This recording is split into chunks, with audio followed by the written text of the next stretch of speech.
L-Ewroparlamentari Nazzjonalisti Roberta Metsola u David Casa astjenew fil-vot finali illi il-vjolenza Abbażi Tal-Ġeneru Tkun Reat Kriminali skont liġi Ewropea.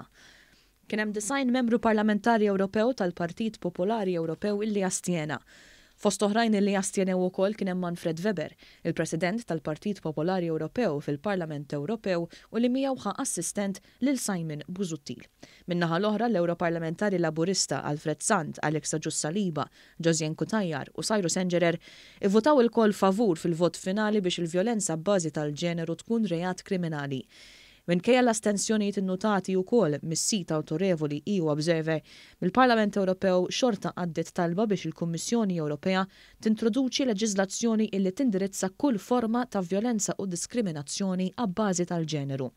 Il-vot fi Strasburgu ittieħed fl-istess jum li l-Kunsill tal-Ewropa ħareġ rapport dwar il-Polonja li fih qal li dan il-pajjiż mhux jagħmel biżżejjed biex jiġġieled il-vjolenza fil-konfront tan-nisa u t-tfajliet. Ir-rapport talab lill-Gvern Pollak biex jirriforma l-liġijiet ta' pajjiżu fejn jidħol l-abbuż u l-attakki sesswali. L-Ewroparlamentari Nazzjonalista Roberta Metsola tħobb taqbeż għal pajjiżi illi fihom ikunu qed imexxu partiti msieħba fil-familja li fiha hemm il-Partit Nazzjonalista, jiġifieri dik tal-Partit Popolari Ewropew. Metsola mhux biss kienet qabżet tal-Bulgarija meta kien hemm il-protesti kontra l-gvern ta' Bojko Borisov, iżda anki kienet qabżet tal-Polonja u ivvotat biex ma jsirx rapport fuq dan il-pajjiż dwar is-saltna ta' dritt.